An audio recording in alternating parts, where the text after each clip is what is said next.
Bom, então, mais uma vez, boa noite a todos. Estamos iniciando hoje a nossa 17ª aula do estudo do curso preparatório do Espiritismo pela Federação Espírita.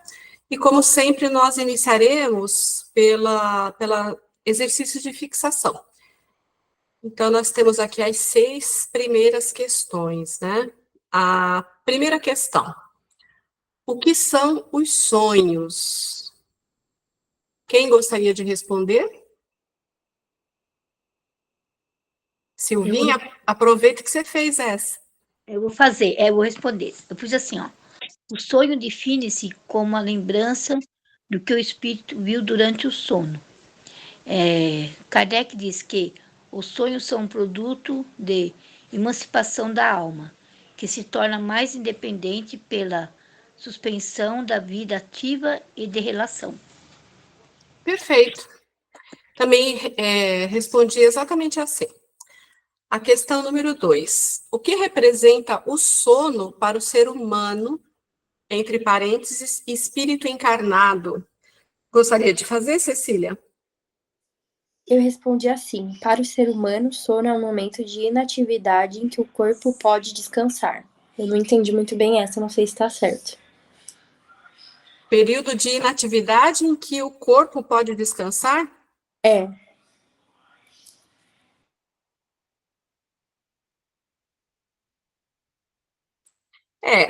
Bom, o espírito encarnado, a gente sabe que é a alma, né? E que quando nós dormimos, o perispírito, né, se desprende, o corpo físico fica relaxando e a nossa alma, então, emancipa e vai para lugares de afinidades e de estudos.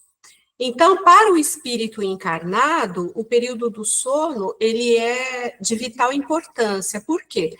Porque para ele representa como um refrigério, um momento de descanso das coisas da vida terrena, onde ele pode, através da sua emancipação, ir para o plano espiritual, encontrar a sua família espiritual, seja desencarnados dessa encarnação ou anteriores, e para lugares de estudo, de aprendizado, e até de revigorar as suas próprias energias, que muitas vezes, dependendo do tipo de vida que o espírito encarnado tem, ele acaba tendo um desgaste maior com as atribulações terrenas. Então, esse período que ele se emancipa e vai para o plano espiritual, para ele é como se fosse um lenitivo, um alento, um retornar para aquele lugar que, na verdade, é a sua verdadeira casa, a sua verdadeira vida,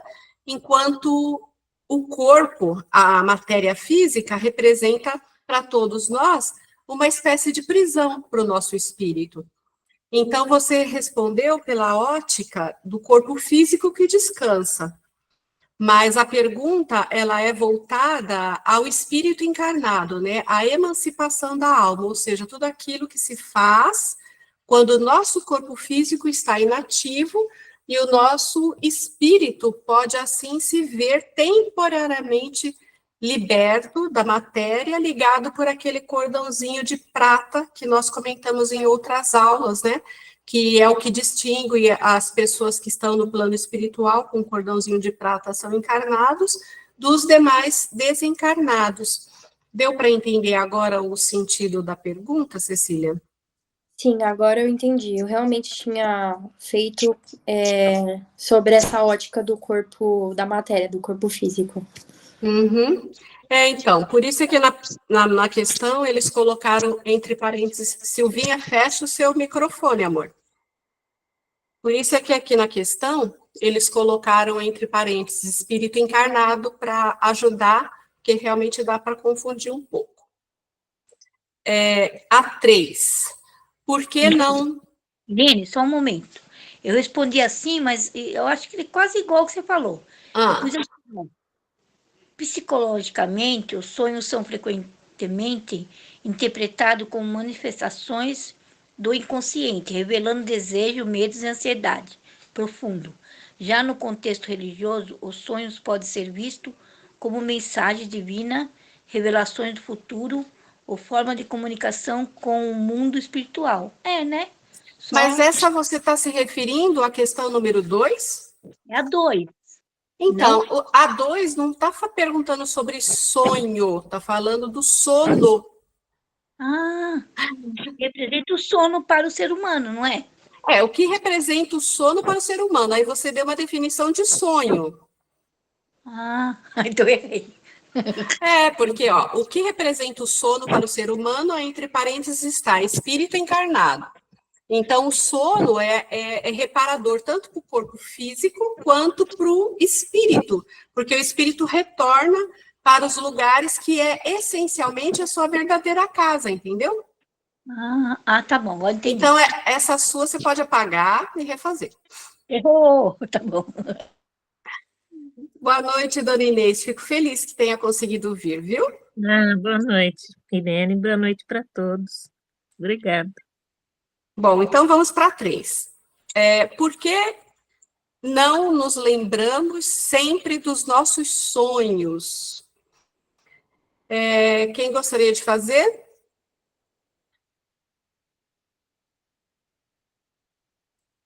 Silvinha fez essa? Cecília? Eu fiz assim, ó. Ocorre devido, só falta ser o sonho. Agora é sonhos, né? Porque não nos lembramos dos sonhos. Porque não nos lembramos sempre dos nossos sonhos. Isso. Ocorre devido a vários fatores relacionados ao ciclo do sono e informa como o cérebro processa as informações durante esse período. Acertei? Acertei! Por que você não se lembra do sonho? A minha resposta... Eu coço a cabeça. Aí eu não lembro. Tá. Isso é uma crendice, né? Eu não coço e não lembro. Eu respondi assim, ó, não nos lembramos sempre dos sonhos, em grande parte devido à influência da matéria pesada e grosseira, que limita as possibilidades de manifestação da alma. Contudo, deve-se considerar também a falta de desenvolvimento do espírito e de seu mediano grau de evolução, que o impedem de lembrar-se das coisas corriqueiras do dia a dia, como de seus próprios sonhos. Então, quando o espírito se desprende, quando nós estamos aqui encarnados, em vigília, nós não nos lembramos das nossas vidas passadas pela bênção do esquecimento do passado, mas também porque o nosso corpo físico, ele é extremamente denso, grosseiro, e ele não facultaria essa lembrança. O dia que nós tivermos evoluído o suficiente para ter um corpo físico menos denso, menos pesado, mais evoluído, mais fluídico, nós teremos condições de lembrar das vidas anteriores, primeiro, por conta da nossa composição física, que é menos densa, porque nós estaremos mais elevados moral e espiritualmente, como a gente vai ver mais ou menos na aula que vamos iniciar a seguir, como também porque a nossa própria elevação vai nos permitir a lembrança, porque não vai nos trazer prejuízo. A mesma coisa é com o nosso sonhos. Nós não nos lembramos por causa da densidade da nossa matéria, que é muito pesada e que não faculta essa lembrança exata. São poucas as pessoas que conseguem fazer projeções, viagens astrais conscientes, como trata o Wagner Borges, né, nas pautas dele, porque a pessoa tem que ter, não sei se só treino resolveria, eu acho que depende de todos esses fatores. Vamos ver o que ele vai falar na palestra do dia 31, se vai abordar esse tema ou não, porque eu acho que não tem o tema lá não, só está anunciando a palestra dele. Mas é por conta da densidade do nosso corpo físico. E também devido à nossa elevação, que nem sempre propicia essa lembrança, né? Muitas vezes a lembrança do desdobramento não vai nos fazer bem, e muitas vezes a gente pode também para lugares de afinidade, que podem não ser muito bons. Quando nós vamos para lugares bons, quando nós recebemos conselhos e orientações, muito embora tudo isso que eu falei, da densidade do corpo, da nossa evolução espiritual, a gente não se lembra, mas acorda com aquela sensação prazerosa de que recebeu algum lenitivo, algum auxílio, ou que esteve na presença de alguma pessoa amada. A gente acorda com a impressão, mesmo sem ter a lembrança dos fatos. Então, os motivos pelos quais nós não nos lembramos dos nossos sonhos são esses aqui abordados. Alguém tem alguma dúvida? Vamos passar para a quarta. Gostaria de fazer, Angélica? Faço sim. Quem são os falsos cristos e os falsos profetas? São indivíduos que, movidos por ambição, orgulho ou desejo de dominação, usam certos conhecimentos para obter prestígio e vantagens pessoais. Também podem ser espíritos enganadores que se disfarçam com nomes respeitáveis para enganar os encarnados em alguma palestra pública, ou, enfim, alguma reunião mediúnica. Muito bem, perfeito e completa a sua resposta. Faz a quinta também, Angélica. Espaço. Em que campo das atividades humanas se pode encontrá-los naturalmente? Além do campo religioso, os falsos cristos e profetas podem ser encontrados na ciência, no comércio, na literatura e em outras áreas, onde indivíduos mal intencionados abusam de seus conhecimentos ou posição para enganar e manipular os outros. Exatamente, eles são encontrados em todas as partes, né? Na ciência, na política, na religião, que geralmente quando a gente fala assim de profeta, a nossa primeira lembrança é relacionar com religiosidade, mas não. Não, até porque eu acredito que dependendo da pessoa, ela é materialista, ela não acredita na vida após a morte. E eu também acredito que é um dos motivos para que ela que faz para que ela seja dessa forma, porque ela pensa no aqui e agora, nos bens materiais, e não na vida após a morte, enfim, numa caminhada além, né? E aí faz com que ela quer tirar vantagem, é isso. Os que são fora da religião, sim. Sim. A sexta e última, quem gostaria de fazer? Você fez, Cecília? Fiz, eu coloquei assim. A pergunta é, por que não se pode crer em todos os espíritos? Eu respondi, nem todos os espíritos são preenchidos de boas intenções, a fim de nos ajudar e iluminar nossas escolhas. Por isso, não se pode acreditar em todos os espíritos. Sim, tá certa a sua resposta. Ou seja, né? Não é porque morreu que virou santo. A gente passa para o lado de lá, levando toda a nossa carguinha de defeitos, imperfeições. Então, se nós vamos dar algum tipo de comunicação depois, nós nos apresentaremos com os mesmos defeitos, com as mesmas imperfeições.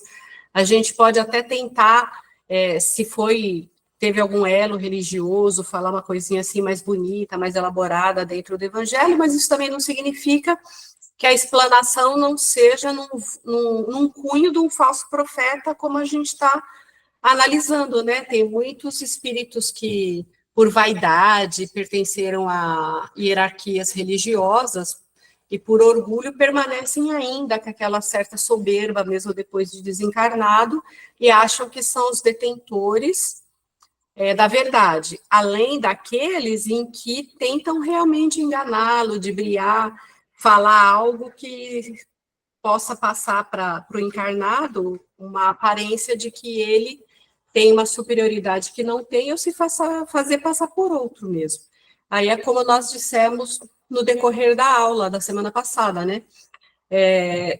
Somente o estudo vai fazer com que a gente aprenda a ter o conhecimento que nos leve a esse discernimento por conhecer as categorias dos espíritos e a liberdade que o estudo traz para todos nós. Por isso é que é importante a perseverança através do estudo. Agora, o exercício de reforma íntima, né? Reconheçamos o fato de que, muitas vezes, a pessoa se nos torna indigna simplesmente por não nos adotar os pontos de vista. Você consegue discernir e separar seu julgamento por esse prisma? Alguém gostaria de comentar?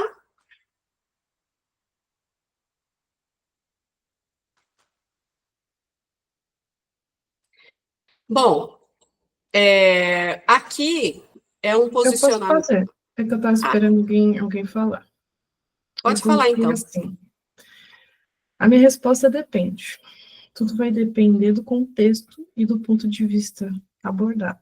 Sim, para assuntos triviais, gostos musicais, novela, futebol, rotina e etc.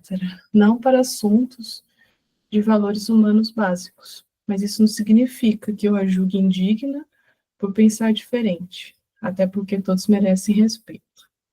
Eu entendo que as ideias, mesmo quando não expressadas com plena consciência por quem as transmite, ainda assim impacta as pessoas ao seu redor. Porque não dá para separar a pessoa do seu ponto de vista. Você é o que você pensa e faz. Porque senão vai estar relativizando o assunto, porque eu vou estar relativizando o assunto. Eu não consigo concordar com pontos de vista que são contra a humanidade e a dignidade do outro.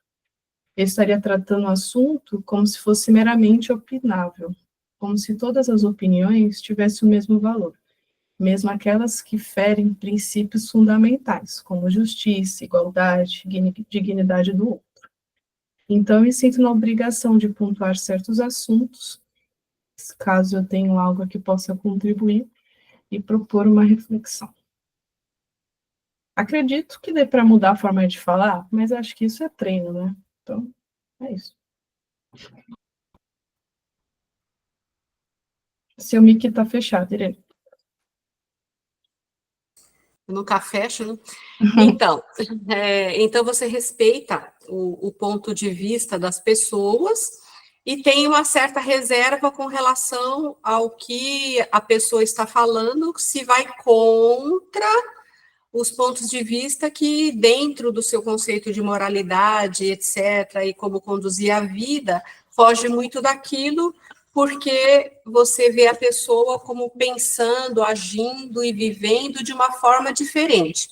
Aí você tem uma interação com a pessoa para ver se você consegue expor um ponto de vista que talvez a leve a uma reflexão diferente. É isso? É isso. Mas você não a vê como indigna. Não, só diferente. Indigna, não. Mas, assim, depende do que é. Por exemplo, vou dar um exemplo bem estranho, e dos esdrúxulo, vai. A pessoa aprova um partido nazista. Não tem como concordar com essa pessoa. É contra tudo. Dignidade humana, respeito ao próximo, tudo aquilo que a gente vê nas aulas que o Jesus Cristo ensinou, que a gente vê na doutrina espírita. Aí pode ser até que eu veja ela como indígena, mas caso contrário, algo tão extremo assim, não.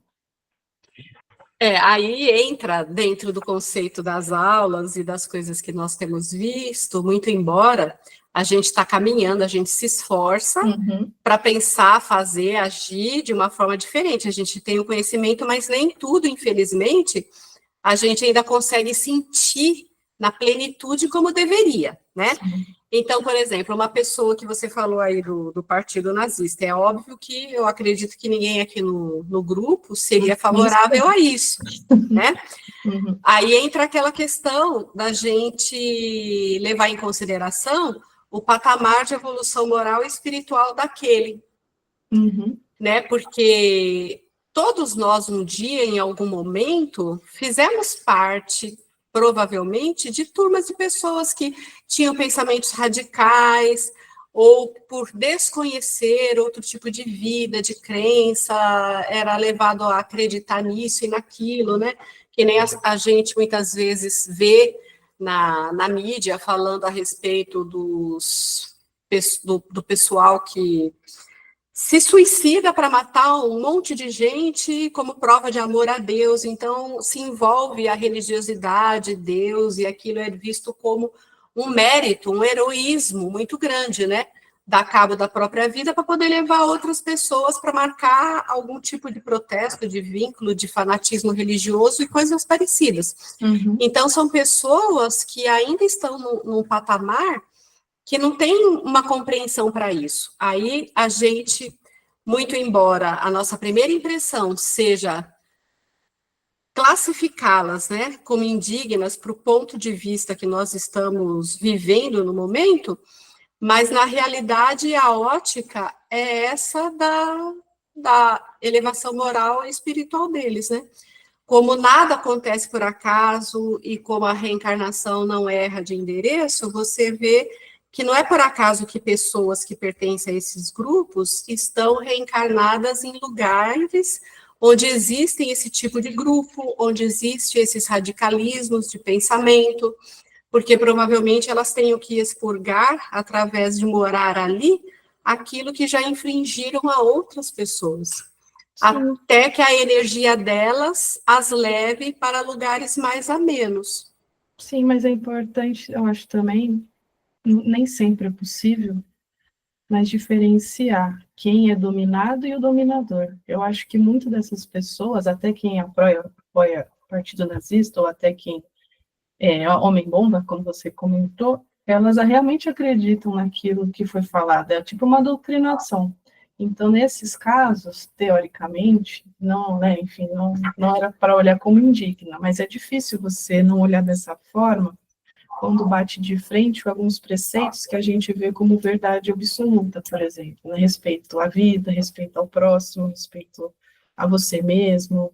Então, nem sempre dá para a gente diferenciar quem é dominado e quem está realmente dominando para tirar algum proveito ali da situação, seja momentâneo ou futuramente. Sim, porque estão todos dentro do mesmo patamar de evolução moral e espiritual Uhum, e olham as coisas sob o mesmo aspecto. sim. Um porque tem poder de liderança, está numa posição e acredita piamente naquilo, o outro porque intimamente tem afinidade com tudo aquilo, tem energia para atrair, resgatar coisas afins, mas que naquela oportunidade talvez não lhe foi apresentado nada diferente, então foi como um rebanho, né, digamos Uhum, assim. sim. E é isso. Eu espero que vocês tenham refletido acerca da frase, mesmo para quem não comentou ou que não entregou no privado. Então, com isso, se ninguém tiver mais nenhuma dúvida, podemos encerrar essa parte da correção? Podemos, né? Então, vamos lá. Fechar aqui. Vamos compartilhar a tela da nossa aula. Mudar aqui a apresentação, layout.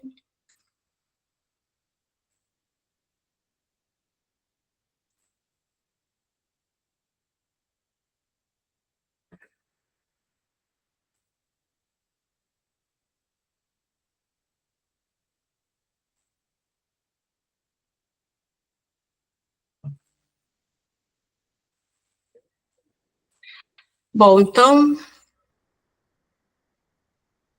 achei que eu peguei a aula errada, peguei a 16. Falei que hoje eu não estou com parar a apresentação. E hoje é 17, 16 foi a que a gente corrigiu.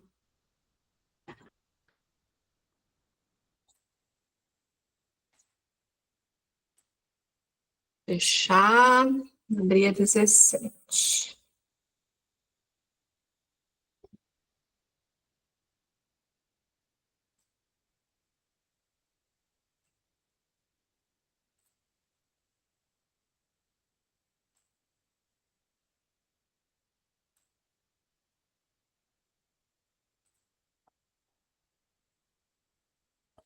Agora sim.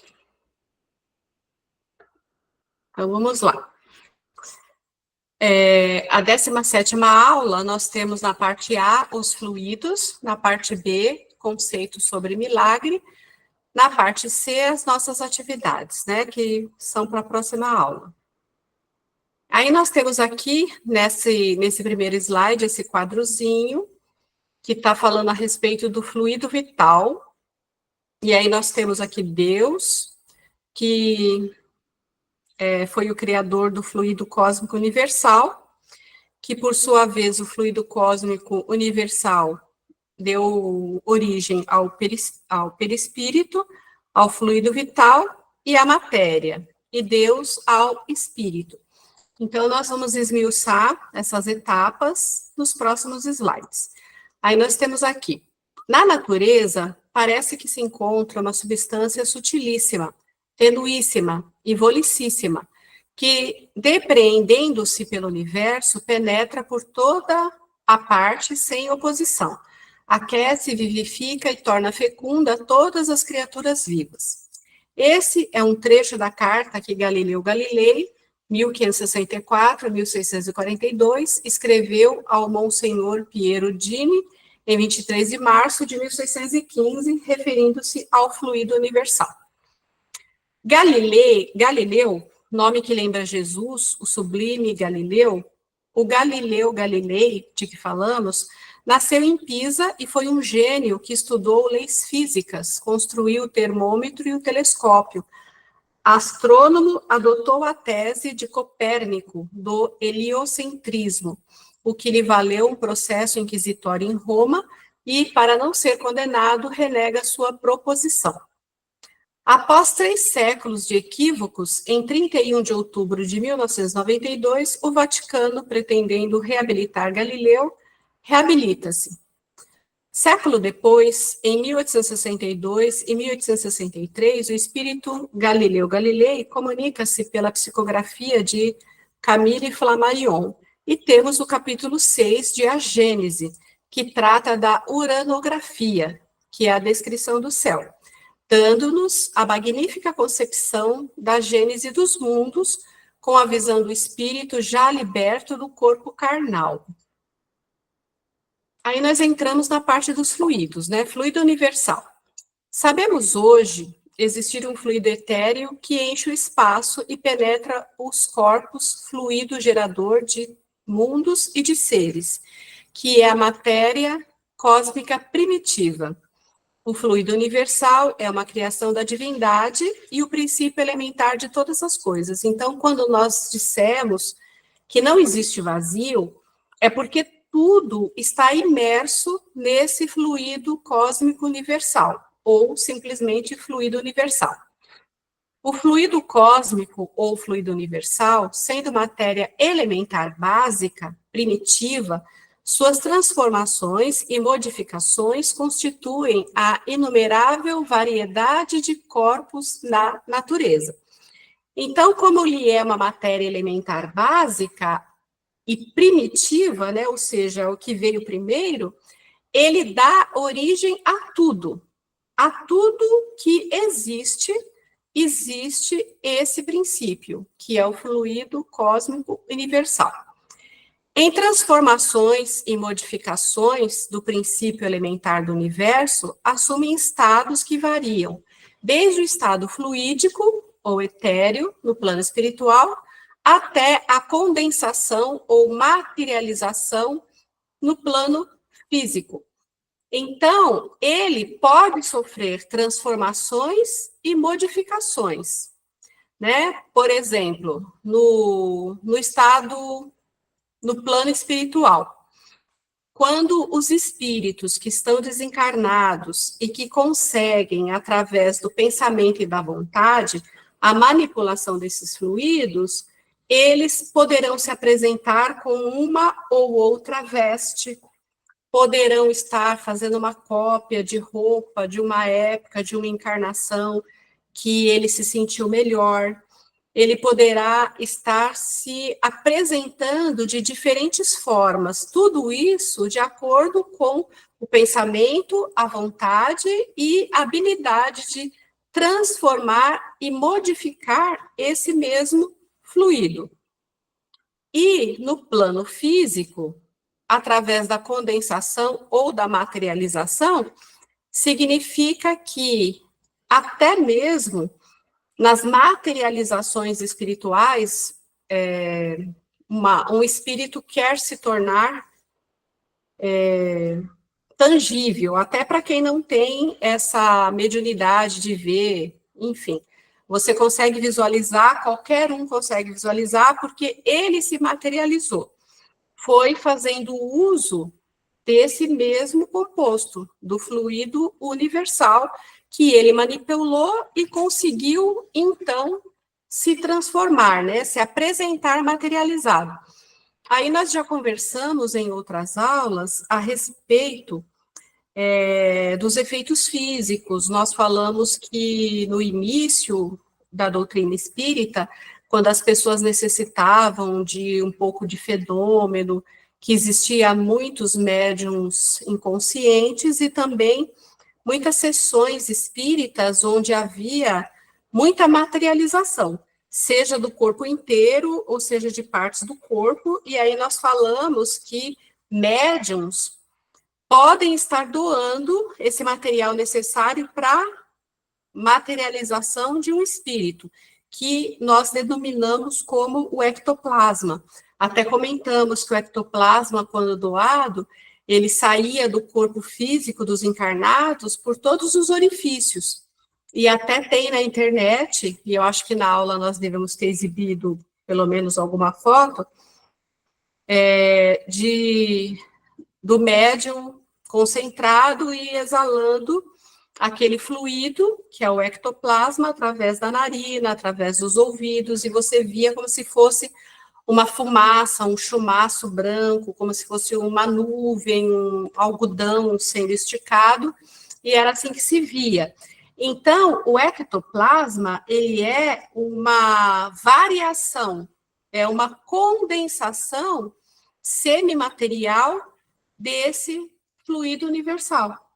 Então, os espíritos que querem se apresentar materialmente, eles fazem a manipulação desse fluido universal.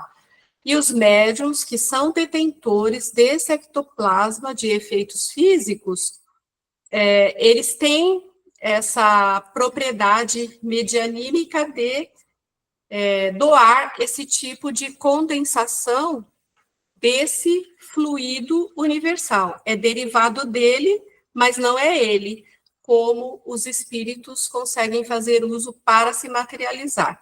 O que o médium doa advém do fluido, é uma manifestação dele, uma condensação, que é usada para a materialização no plano físico. Então, a gente observa que esse fluido cósmico universal, ele preenche tudo, está presente em tudo, ele fornece os elementos principais, né, para todos os mundos, que se tem notícia aqui na literatura espírita, e através dele dá-se origem ao perispírito, à própria matéria do nosso corpo físico, que cada planeta tem uma combinação diferenciada desse fluido cósmico universal de acordo com a evolução moral e espiritual dos seres que ali irão habitar. Mas tudo advém da mesma fonte, que é esse fluido cósmico universal. E aí, dando continuidade, nós vamos para o princípio vital, né, que é o que dá a vida. Vimos que esse fluido penetra nos corpos como um oceano imenso.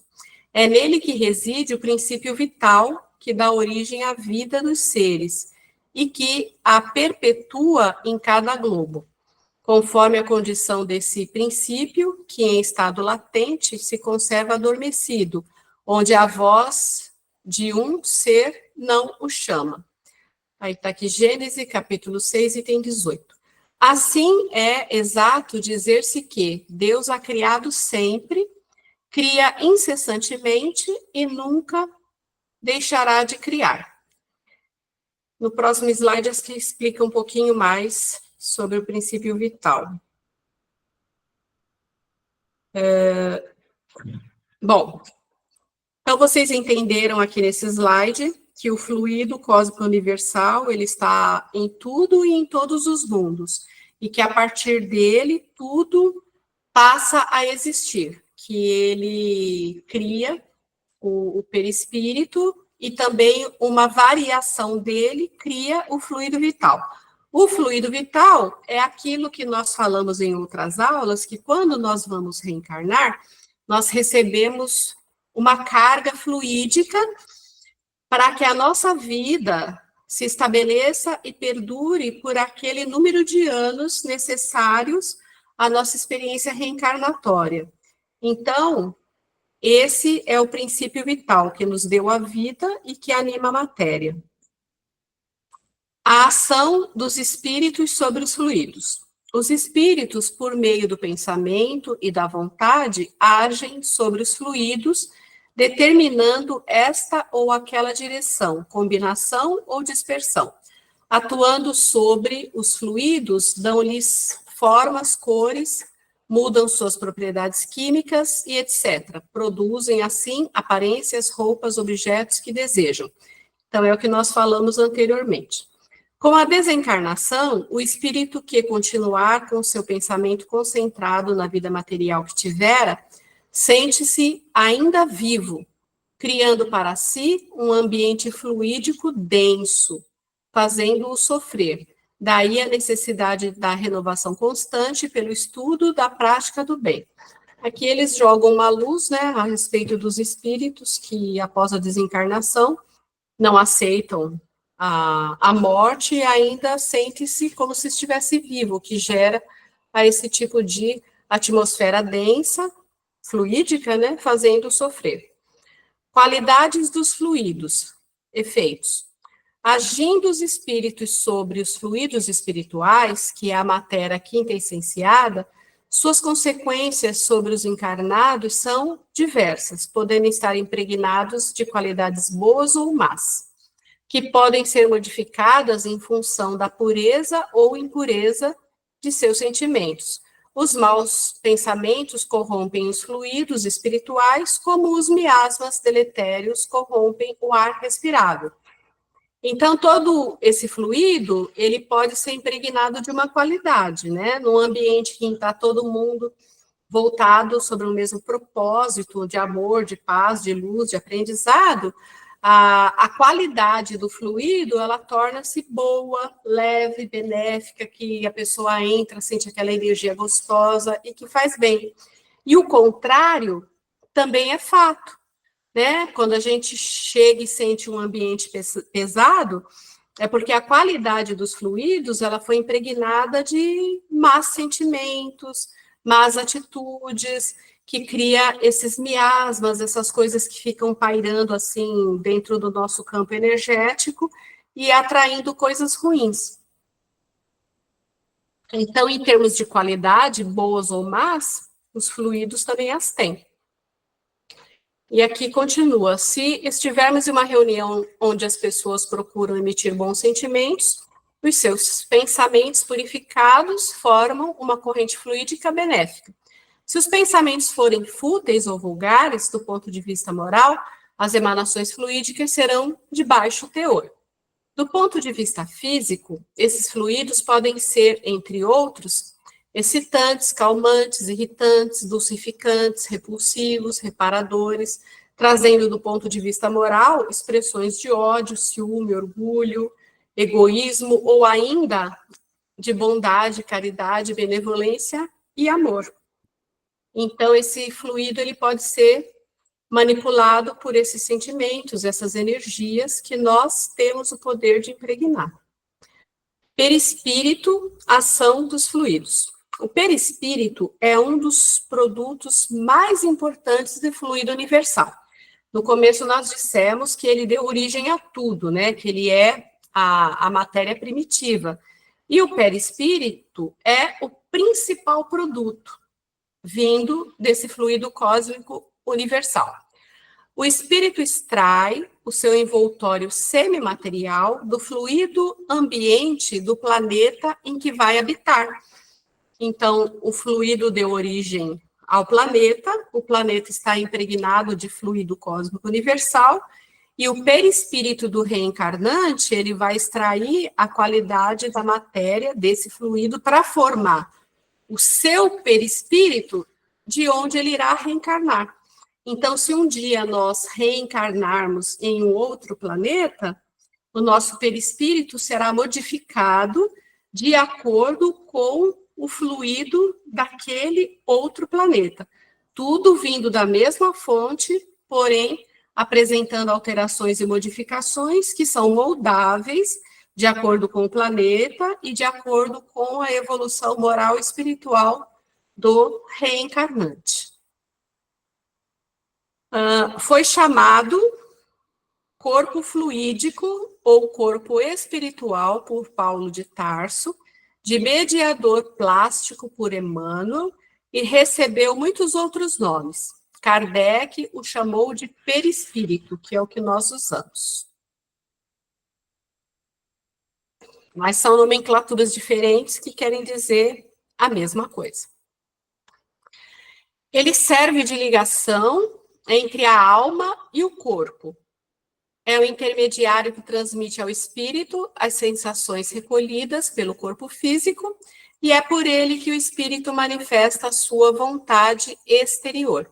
Então, como nós já vimos anteriormente, né, o perispírito, ele faz a ligação entre o corpo físico e o espírito, e é ele que apresenta para o corpo físico todas as sensações e faz o intercâmbio entre o espírito e a matéria. Isso nós já vimos anteriormente. Aqui foi só para vocês entenderem a origem semimaterial, quintessenciada do perispírito, que é o fluido cósmico universal. Atuando sobre os órgãos da matéria, o perispírito é o órgão sensitivo do espírito. O espírito nunca se desliga do seu perispírito, mas a natureza deste se eteriza na razão da sua evolução moral. Então, quanto mais evoluído o espírito, mais etéreo, menos denso é o seu perispírito.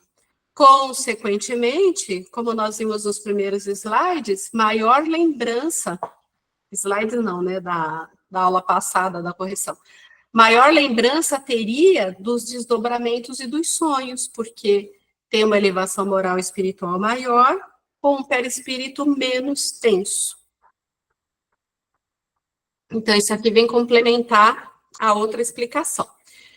Com isso, nós terminamos essa parte A, que tem como origem, né, a Gênese, e eu gostaria de saber se alguém tem alguma dúvida, alguma pergunta, ou se podemos passar para a próxima parte. Ninguém tem perguntinha nenhuma, nem a Cecília? Marcação, hein, Cecília? Estou em cima de você. Não, é que foi muita informação, eu estou absorvendo ainda. Então, depois você formata, pode deixar. Não, realmente esse assunto ele é interessante e ele é novo, frente às coisas que a gente costuma ouvir nas explanações na casa espírita, naquelas mensagens que vêm nos livros que a gente pega de trechos do Evangelho, não trazem esse tipo de informação. Por isso é que para você foi uma informação maior e nova, né? Tá certinho. Bom, então vamos para a parte B. A parte B é sobre milagre, conceito de milagre. Aí nós temos aqui uma foto de Jesus operando uma cura no enfermo. O milagre, entendido como um ato do poder divino, contrário às leis conhecidas da natureza, implica na ideia de um fato sobrenatural, maravilhoso, impossível de ser explicado pela ciência dos homens. Então, tudo aquilo que a gente entende como milagre é algo que foge à explicação humana e à explicação da ciência. Então, se nós não temos como entender, compreender conscientemente, nós atribuímos a algo miraculoso, algo divino.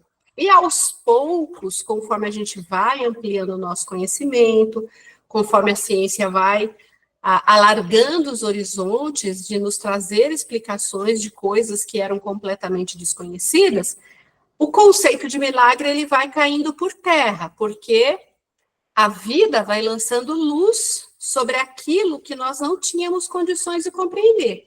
Então, está cada vez mais restrito esse conceito de milagre.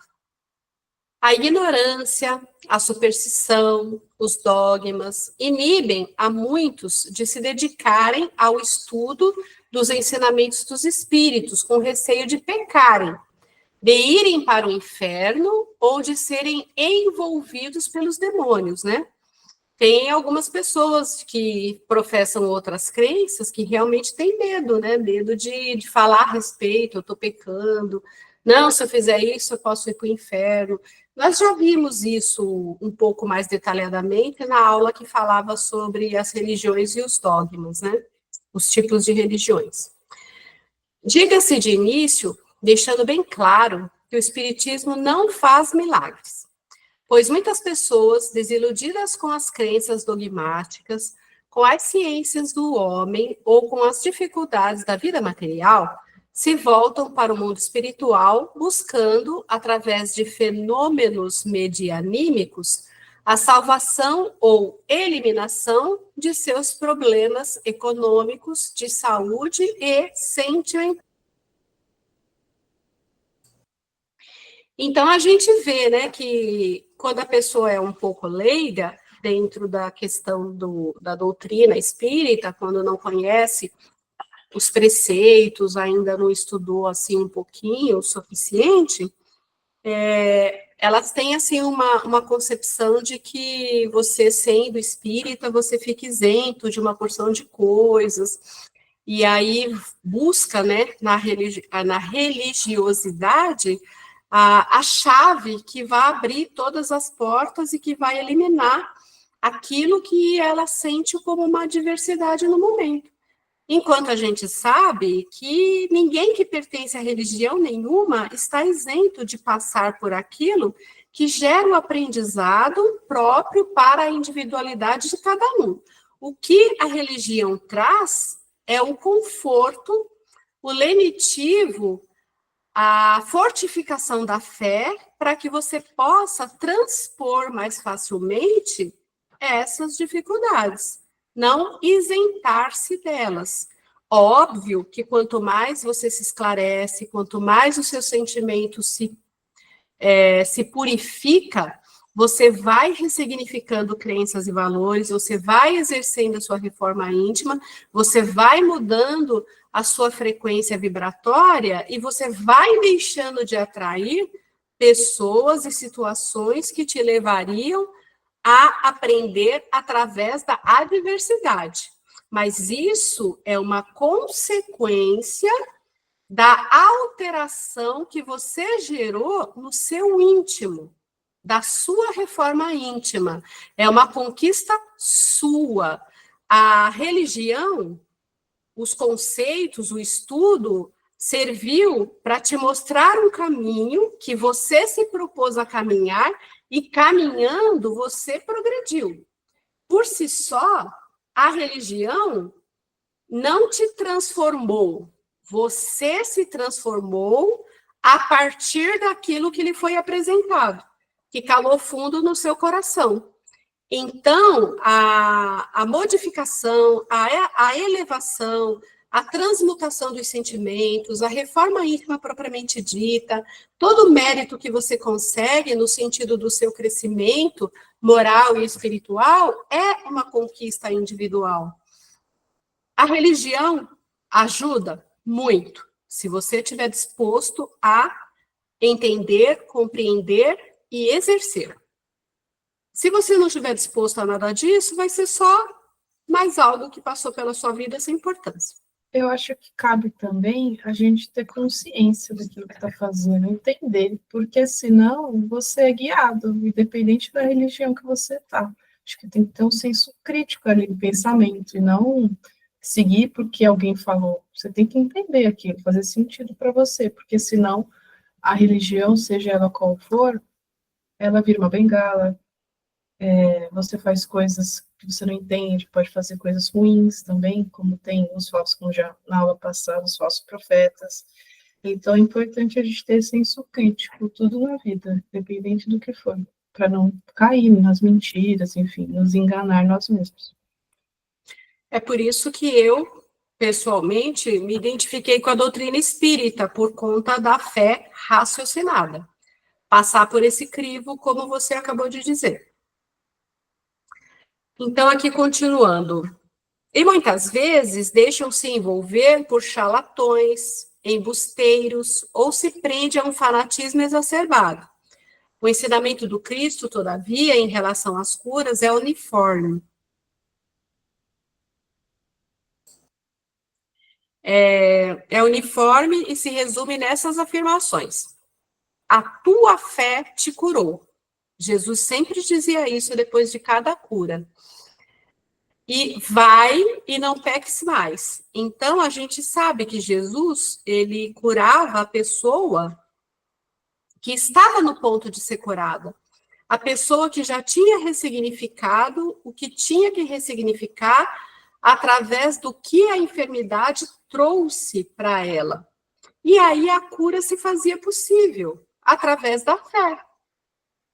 A pessoa aprendia, se libertava, creia, e aí a fé curava a pessoa, porque ela mudava tanto o aspecto emocional, quanto o aspecto psicológico, quanto a conduta de vida. Então, tudo muda quando a gente muda, e até mesmo as enfermidades.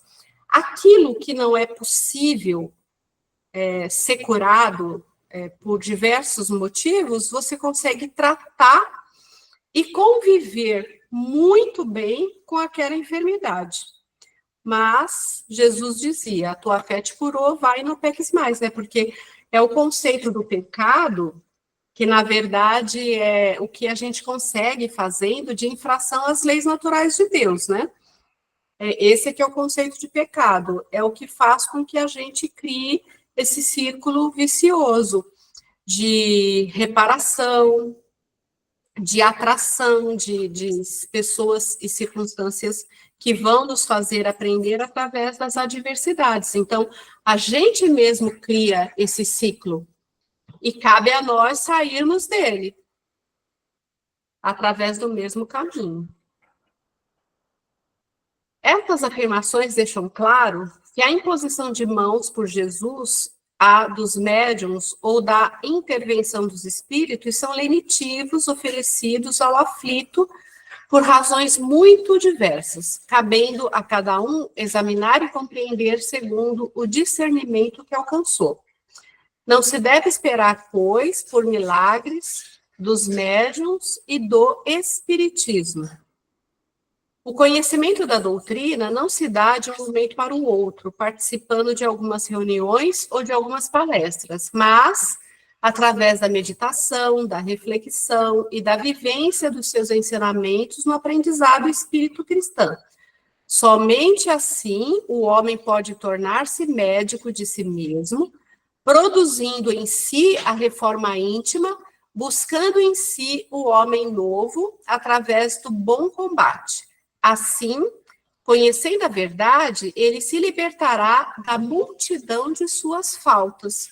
No decorrer do estudo, descobre-se que durante sua encarnação, o espírito age sobre a matéria por intermédio de seu corpo fluídico ou perispírito, e o mesmo sucede fora da encarnação.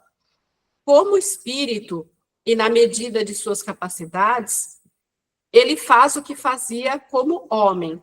Somente, como não tem mais o seu corpo carnal como instrumento, serve-se, quando tal é necessário, dos órgãos materiais de um encarnado, que é chamado de médium. Então, o perispírito, ele nos acompanha tanto na vida encarnada, agindo entre o espírito e a matéria, como na desencarnação, onde ele se aproxima do médium e faz uso do corpo físico do médium para se comunicar e ser notado. Aprendemos, né, na parte B, a intervenção de inteligências ocultas nos fenômenos espíritas não os torna mais miraculosos, que todos os demais fenômenos devidos a agentes invisíveis, pois esses seres ocultos que povoam os espaços são uma das potências da natureza, potência essa cuja ação é incessante sobre o mundo material, como sobre o mundo moral.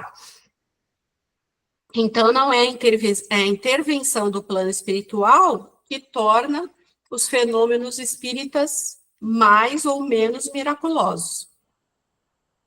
C, que o Espiritismo, esclarecendo-nos acerca desse poder, nos dá a chave de uma multidão de coisas inexplicadas e inexplicáveis, por quaisquer outros meios, e que, em tempos recuados, puderam passar por prodígios. De modo semelhante ao magnetismo, ele revela uma lei, senão desconhecida, pelo menos mal compreendida, ou, dizendo melhor, conhecem-se os efeitos, pois são produzidos em todos os tempos, mas não se conhecia a lei, e a ignorância dessa lei é que engendrou a superstição. Conhecida essa lei, o maravilhoso desaparece e os fenômenos voltam à ordem das coisas naturais. Aquele que pretendesse, com o auxílio dessa ciência, fazer milagres, ou seria um ignorante no assunto, ou um charlatão. Então, aqui deixa claro, né, que à medida que a gente vai crescendo, conhecendo a respeito da ciência e outros, aquilo que era miraculoso, que era prodígio, que era uma superstição, vai se esclarecendo e vai deixando automaticamente de existir. D, que os espíritos agem sobre os fluidos espirituais com o auxílio do pensamento e da vontade. Os pensamentos imprimem a esses fluidos esta ou aquela direção. Eles os aglomeram, os combinam ou os dispersam, formam com esses materiais conjunto que tem aparência, forma ou cor determinadas. Mudam suas propriedades, como o químico altera as propriedades dos gases ou dos corpos, combinando-os segundo determinadas leis. É a grande oficina ou laboratório da vida espiritual. E que o espiritismo não faz milagres, mas o homem pode fazê-lo em si mesmo, vivenciando o aprendizado espírita cristão. Não em um dia ou um ano, mas minuto a minuto, durante séculos, corrigindo tendências, superando as influências da natureza animal e acrisolando a supremacia do espírito sobre a matéria. Por isso, a cada um, segundo suas obras, conforme sua fé, seu discernimento, sua conduta devotada e abnegada à causa do bem. F, que existem leis naturais ou divinas, reguladoras da ordem universal, às quais tudo é submetido, inclusive o princípio inteligente. Mas a esse, enquanto homem, por seu livre-arbítrio, sob pena de assumir por sua responsabilidade a expiação e o resgate posteriores. Foi isto o que disseram os Espíritos em O Livro dos Espíritos, na questão 123. A sabedoria de Deus se encontra na liberdade de escolha que concede a cada um, porque assim cada um tem o mérito de suas obras, confirmando Jesus, a cada um segundo as suas obras.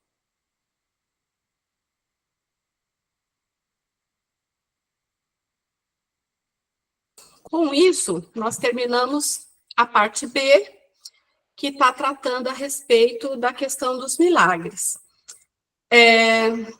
Ficou claro para vocês essa questão de que não existe o milagre, que o milagre nada mais é o desconhecimento de coisas que ainda não nos é dado conhecer e da forma como a gente recebe a informação, cria superstição e tudo mais.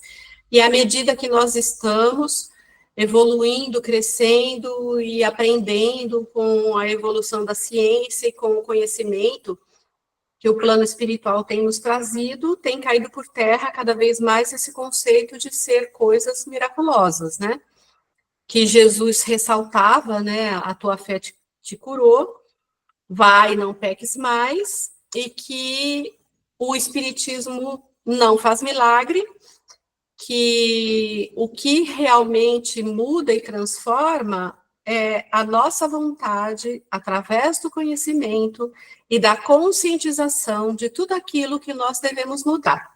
E a partir dessa mudança, nós estamos suscetíveis e abertos para mudanças maiores que nós estaremos infringindo, digamos assim, a nós mesmos, através da reforma íntima, da alteração que operamos em nós, porque a partir dessa mudança, as coisas mudam no nosso entorno, para melhor ou não. Então, é aquela eterna responsabilidade que cada um de nós temos que ter com relação às nossas escolhas, o uso do nosso livre-arbítrio, a lei de causa e efeito, e que hoje nós já estamos construindo o nosso amanhã melhor.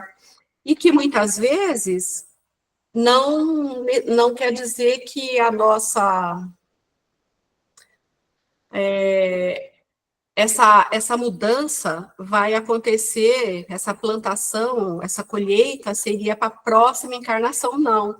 Você hoje mesmo, caindo a sua ficha, você fazendo esses insights, ressignificando essas coisas que fazem parte, né, da sua trajetória, você já vai automaticamente mudando a energia que te envolve e já mudando a sintonia com as coisas que você vinha atraindo, passando a atrair coisas diferenciadas, mas tudo isso devido à sua conquista pessoal, através do estudo, através da fé, através da reforma íntima, através da modificação que você está operando em você mesmo, e não de um milagre. Você simplesmente fez bom uso da porta que se abriu. E com isso, gente, vocês têm alguma dúvida, alguma pergunta com relação a essa aula de hoje, seja com relação ao conceito de milagre ou a respeito dos fluidos?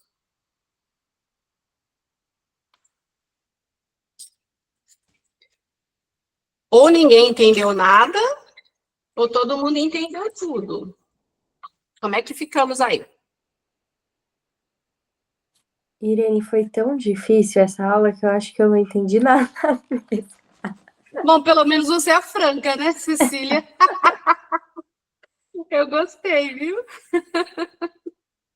Mais alguém tá assim, confuso, como a Cecília manifestou aqui a sua sinceridade? Nós temos bastante tempo, gente, ainda tem 22 minutos aí, que a gente costuma finalizar às 10 horas. Eu não tenho dúvida, não. Você achou que ficou bem colocado para você, então, a questão do fluido cósmico universal, o princípio vital, a manipulação que é possível ser feita nesse princípio e qual a abrangência dele pelo mundo? Sim, deu para entender direitinho. Muito bem. E você, Cíntia, conseguiu captar?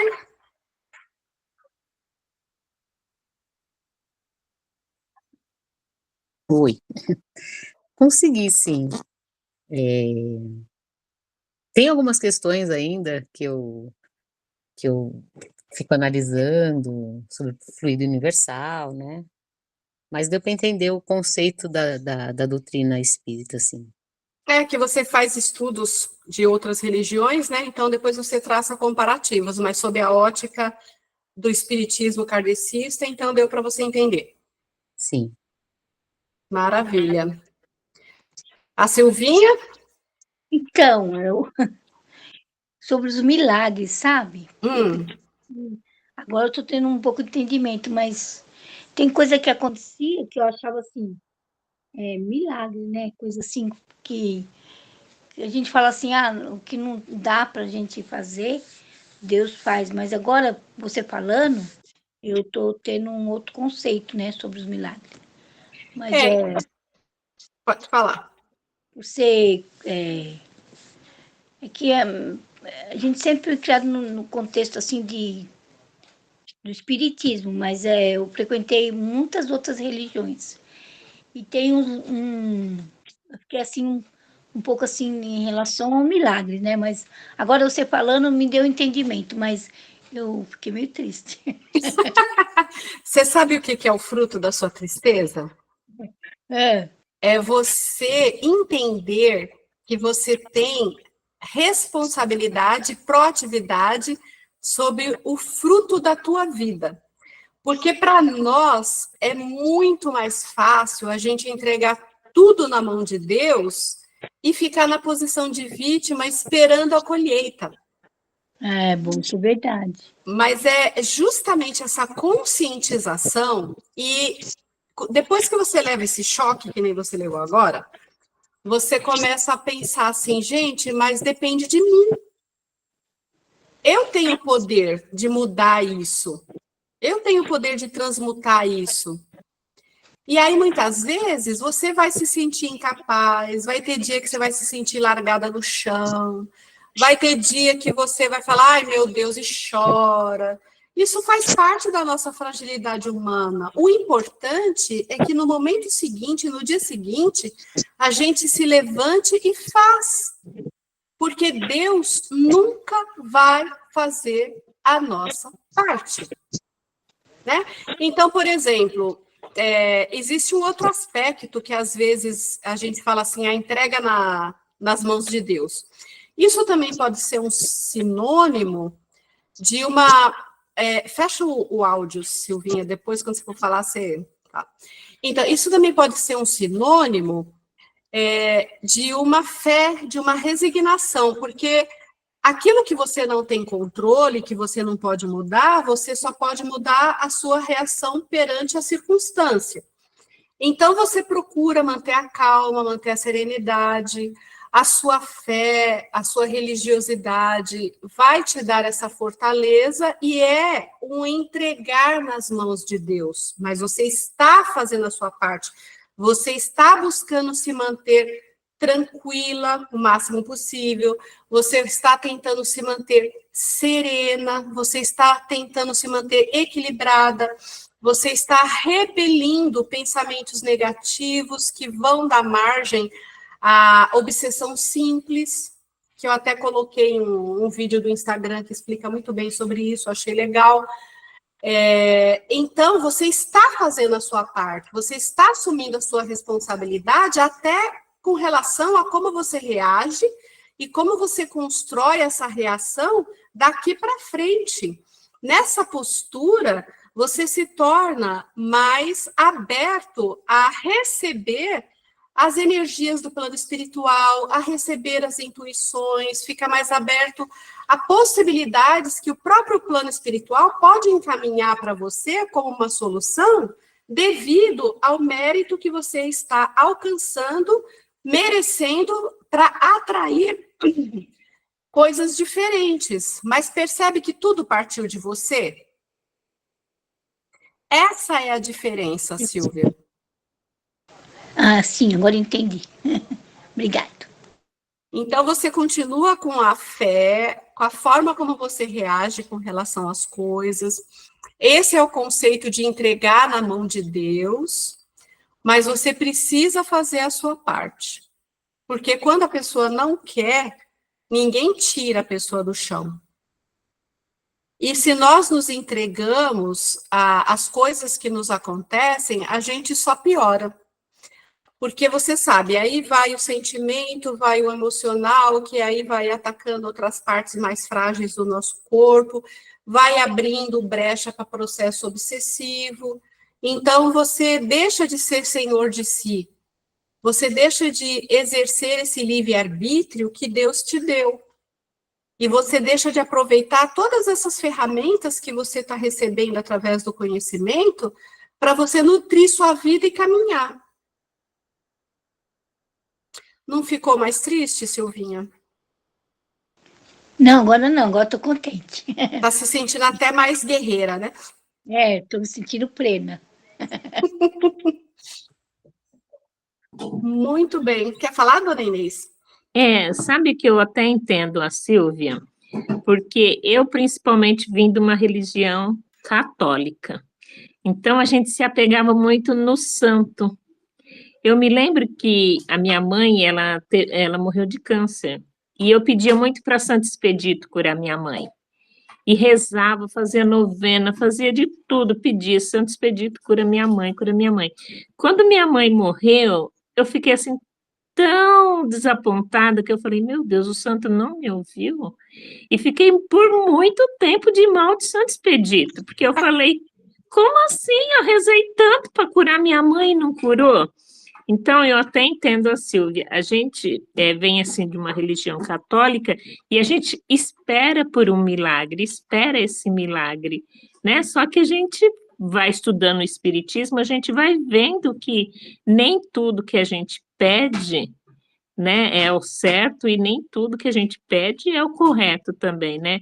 A minha mãe estando com câncer, e bem adiantado do jeito que estava, era um milagre que eu queria muito difícil, né, de ser alcançado, né? Portanto, fiquei muito tempo de maldição de expedito e só depois eu fui entender que cada um chegou a hora, não tem o que fazer, né? Mas Então, mas você já parou para pensar no outro aspecto?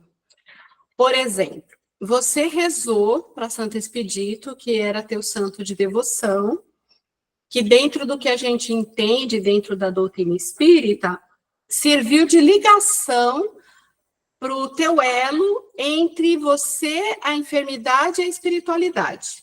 Então, Santo Expedito foi esse elo. Porque eu acho que a maioria de nós aqui viemos de religião católica, então a gente acendia muita vela, inclusive acendo vela até hoje, porque eu não vejo como um ritual, eu vejo como um objeto de ligação que me ajuda na sintonia para que eu possa pedir e conseguir transcender essas barreiras que leva o pedido e o sentimento até a espiritualidade.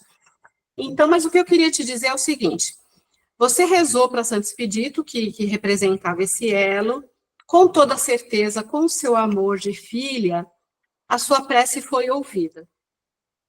Só que você deixou de considerar um outro aspecto de cura. O corpo físico da tua mãe, ele já deveria estar debilitado de uma forma que não tinha como reverter. Né? Você vê que até a gente fala, quando estuda o caso de Lázaro, que Jesus, ele não ressuscitou Lázaro morto. Ele sabia que Lázaro estava em estado de catalepsia. E por saber disso, pela toda a sensibilidade que ele tinha, que ele conseguia enxergar, assim, ele uniu, entre aspas, o útil ao agradável, fazendo com que aquela experiência de Lázaro fosse uma profissão de fé dentro do cristianismo que ele estava ressignificando em relação às leis de Moisés. Igual algumas religiões pregam que um dia todo mundo vai ressuscitar. Então, você imagina aquele osso que muitas vezes, se você não coloca no ossário, nos cemitérios públicos, as pessoas jogam mais profundo e põem um outro sepultamento ali em cima. Como que aquilo vai acontecer que nem nos filmes, né? Que vai voltando tudo assim, vai voltando a carne e volta. Então, não são entendimentos a respeito de ressurreição que foram deturpados e que as pessoas continuam acreditando até hoje, sem levar em consideração as questões da ciência e da física. Mas voltando à tua mãe, então o corpo físico dela estava num estado de debilidade que não tinha como ressignificar. E provavelmente chegou nesse ponto, desse estado de debilidade, porque ela precisava extrair algum ensinamento dessa enfermidade e até, por que não dizer, depurar algo que estava no perispírito dela, passando para o corpo físico, né? Que quando a doença que está manifestada no perispírito passa para o corpo físico, ela está no estágio de ser eliminada, completamente ou não, de acordo com o que a pessoa vivenciou. Mas a sua oração, a sua fé, o seu pedido, o seu amor, deve tê-la envolvido a tal ponto que, quem sabe, não ajudou a expurgar 100% do que ela tinha no perispírito, beneficiando com que a próxima reencarnação ela não tivesse a necessidade de passar pelo mesmo problema, porque conseguiu ser tocada pelo seu amor, pela sua fé, conseguiu ter o merecimento de ter o amparo, a vibração, a sustentação dos irmãos espirituais, que talvez tenham auxiliado na aceitação, na ressignificação da mensagem que a vida quis trazer a respeito daquela enfermidade que levou ao desencarne e ela não tenha conseguido expurgar 100% do corpo perispiritual, que é o verdadeiro corpo e que vai acompanhá-la nas demais encarnações. Entendeu, Inês? Entendi, mas na época eu esperei o milagre mesmo. Mas Sim, eu mas entendi, sim. a gente não pensa nesse outro aspecto. É, Igual, tem gente que vai fazer tratamento numa casa espírita, ou seja lá o que for, passando na cura. Aí a pessoa pode até já estar debilitada, mas naquela sessão que se faz na casa espírita, já vai sendo tratado o perispírito e já se abrevia uma grande etapa que a pessoa passaria na espiritualidade. Ela já vai mais preparada, mais inteira, porque já vai sendo feito aqui. A matéria não teria jeito, mas já vão adiantando essas outras etapas. E verdade. Às vezes a gente vai na cura, né? Eu tenho uma amiga que eu falo assim, vamos lá, tem cura. Ah, não vou não, não resolve nada. Mas é que a pessoa quer ver o que acontece, sei lá, não sei. é pessoa Complicado. que não está assim, como é que eu posso dizer, habilitada para aquele tipo de tratamento e de conceito. Quantas pessoas, vamos supor, precisa fazer uma cirurgia física? Aí você vai numa cura espiritual. Aí eles falam assim: olha, você tem que passar pelo médico de branco. Só que a espiritualidade já prepara, já cerceia aquilo. Tem até o pai de uma amiga que ele estava com câncer no rim. E aí ele passou pela sessão de cura e foi falado que ele tinha que passar pelo procedimento, mas quando ele fez o procedimento, não havia metástase. O câncer estava circunscrito àquele lugar. E ele está vivo até hoje, depois de bastante tempo, com um único rim que teve que ser retirado, entendeu? Então, é isso, o trabalho de cura prepara o paciente e a doença para o procedimento físico que precisa ser feito. Então, nada é em vão. Mas nem todo mundo tem olhos e conhecimento de ver essas nuances que acontecem dentro de um trabalho de cura. Pode falar, Cíntia.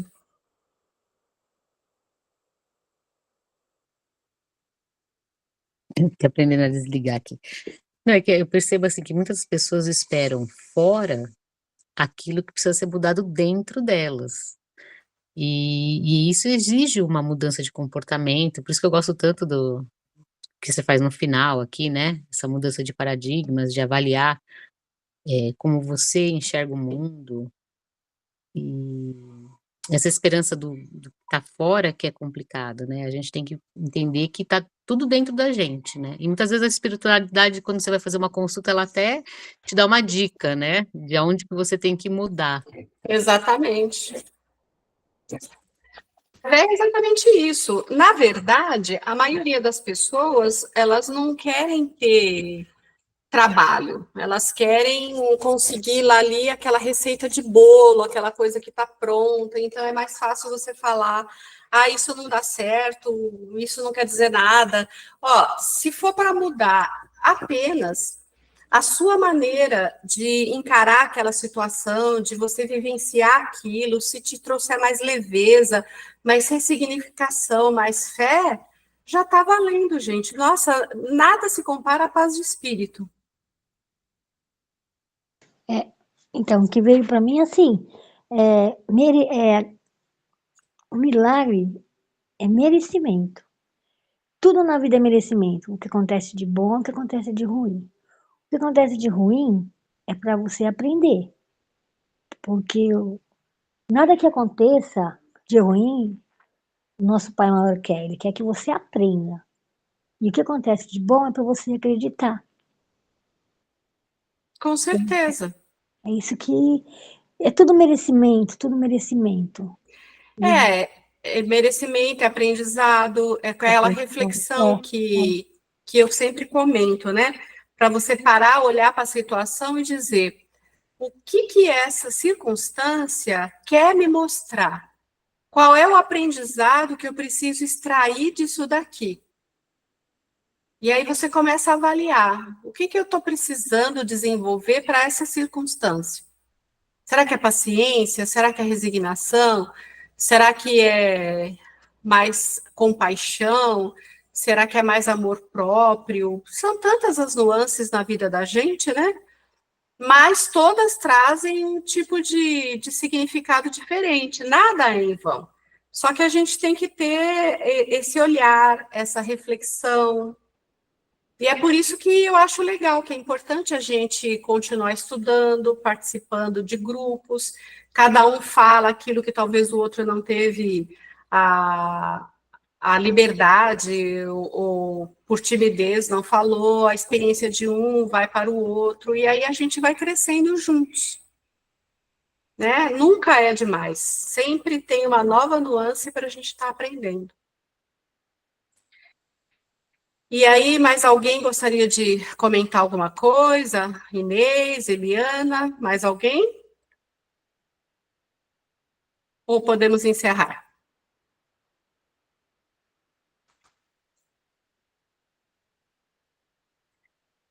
Bom, acho que podemos encerrar, né? Ninguém falou mais nada? Bom, gente, eu espero que a reflexão de hoje tenha valido para todos nós. E se por acaso vocês tiverem alguma dúvida remanescente, podem perguntar depois no privado, através de áudio, se eu não responder na hora, mas depois eu respondo, nunca fica sem resposta. Fiquem sempre à vontade para perguntar o que quiserem. Na próxima aula, na correção do exercício, a gente vai dar uma repassada em cima de todos esses aspectos, e fazendo a lição, vocês com certeza fixarão mais e entenderão melhor o que foi proposto na aula de hoje. Então, mais uma vez, eu quero agradecer imensamente a presença de cada uma de vocês, sem a qual esse trabalho não seria feito, né, efetivamente, não surtiria efeito. Então, sempre a minha eterna gratidão. Muito obrigada. Rogo a Deus que possa nos dar uma noite de descanso, de refazimento, que a gente possa ter sonhos bons, desdobramentos bons. E um beijo grande para cada uma de vocês. Muita paz a todos. Obrigada. Boa noite. Boa noite. Boa noite. Boa noite. Boa noite. Boa noite. Boa noite.